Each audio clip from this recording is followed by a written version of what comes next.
Hello guys, আজকে আমি SIR নিয়ে আরও কিছু তথ্য দেব।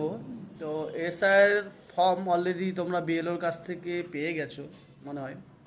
তো কি করে কি কি লাগবে ফর্ম ফিল আপ করতে এবং এসআইআরের ফর্মটা কীভাবে পূর্ণ করতে হবে তা আমি অবশ্য দিয়ে দিব ভিডিও শেষে।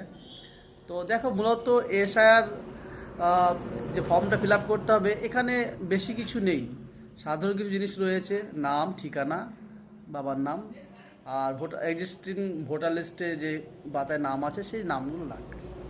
ডকুমেন্টস বলতে যেমন দেখো, যারা ওল্ড রয়েছে মানে 2002 সালের ভোটার লিস্টে নাম অলরেডি আছে, তাদের ক্ষেত্রে তো ভোটার লিস্টের পাতাটা দিতে হবে। অর্থাৎ 2002 সালের যে ভোটার লিস্টে যেখানে নামটা আছে ওই পাতাটা প্রিন্ট আউট করে নিতে হবে, ওটা সঙ্গে রাখতে হবে। আর বর্তমানে যে ফর্মটা দিচ্ছে এসআইআরের, সেখানে একদিকে ঠিকানা দেওয়া থাকছে, একদিকে ছবি দেওয়া আছে, আর একটা অপশন রয়েছে ফাঁকা, সেখানে ছবি বসাতে হবে।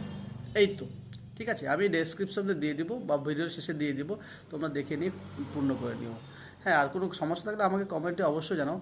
তো সেক্ষেত্রে ছবি দেওয়া থাকছে পাশে, আর ছবির পাশে একটা নতুন ছবি লাগাতে হবে, অর্থাৎ বর্তমানে ছবি তুলে ওখানে একটা বসাতে হবে। আর 2002 সালে যাদের নাম রয়েছে তাদের ক্ষেত্রে আর এদের সেম একটু যা পূর্ণ রয়েছে মানে ইনকমপ্লিট রয়েছে, সেটা হচ্ছে যারা বর্তমানে যাদের 2002 সালের ভোটার লিস্টে নাম নেই, অর্থাৎ যাদের খুব কম বয়স বা সবে ভোট উঠেছে 2024-23 এরকম উঠেছে বা কারো উঠেই নি এরকম, সেক্ষেত্রে তাদের কী করতে হবে, বাবা মার ডকুমেন্টস দিতে হবে আর নিজে যে ফর্মটা ফিল আপ করতে হবে। ফর্মটা ফিল আপ করতে গেলে নাম, অ্যাড্রেস এইগুলো লিখতে হবে, ঠিক আছে। আর ফর্মটার উপর দিকে সুন্দর করে বিএলও নামও রয়েছে, ফোন নাম্বার রয়েছে, সব কিছু রয়েছে।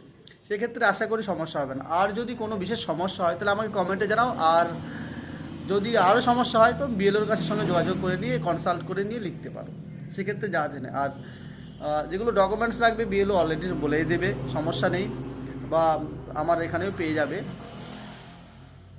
আরও কিছু যদি মনে হয় যে সমস্যা হচ্ছে, তার কোনো সমস্যা নেই, বিএলওর কাছে ভালো করে যোগাযোগ করো, বা কোনো শিক্ষিত ব্যক্তি পাড়ায় রয়েছে তার সঙ্গে বসে নিয়ে নিজে হাতে লিখতে পারো বা ওর দ্বারাই লিখিয়ে নিতে পারো, সেক্ষেত্রে ডাউট নেই। আর ফর্মটা যদি একবার ভুল হয়ে যায় বাই চান্স, তাহলে আবার নতুন করে ফর্ম বিএলও দেবে, চিন্তা নেই, ঠিক আছে। ও আরেকটা জিনিস যেটা বলছি, অবশ্যই খেয়াল রাখবে যখন ফর্মটা জমা দেবে, ফর্ম একজনকে দুটো করে ফর্ম দিচ্ছে, ঠিক আছে।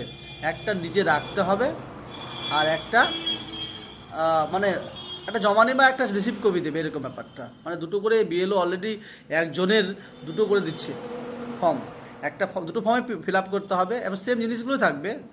একটা ফর্মে কী করবে, একটা বিএলও নিজে জমা নিয়ে নিচ্ছে, আর একটা পার্ট কী করছে, ওটা বিএলও রিসিভ করে নিয়ে সিগনেচার করে দিয়ে মানে ক্যান্ডিডেটকে দিয়ে দিচ্ছে যে স্যারের ফর্মটা ফিল আপ করছে। ভালো জিনিসটা খুব ভালো লাগলো যে রিসিভ কপি সব আছে, বিএলআরও সই করে দিল এবং ও টেনশন মুক্ত থাকলো অনেকটা। খুব ভালো জিনিস, এটা খুব ভালো লাগলো। তো ফিল আপ করো নিশ্চিন্তে, আর টেনশন নিও না, এটা নিয়ে অত কিছু এরকম মানে ভয় পাওয়ার কিছু নেই। আমরা যারা স্থানীয় রয়েছে তাদের কোনো সমস্যা নেই। প্রত্যেকেরই বাবা মায়ের নাম রয়েছে, বা বাবা মা যদি আগেই মারা যায় তাহলে সেক্ষেত্রে দাদার নাম থাকতে পারে, বা জেঠুর নাম থাকতে পারে, কাকুর নাম থাকতে পারে, এগুলো সবারই রয়েছে, অসুবিধা নেই। শুধু ফর্মটা ফিল আপ করো আর ডকুমেন্টসগুলো যা যা চাই সেগুলো দিয়ে দাও, ঠিক আছে। তো আজকে এই অপ্ত থাক, পরে আবার আমি এসআর নিয়ে ভিডিও দেবো অবশ্যই। তো ঠিক আছে, দেখা হচ্ছে আবার নেক্সট ভিডিওতে।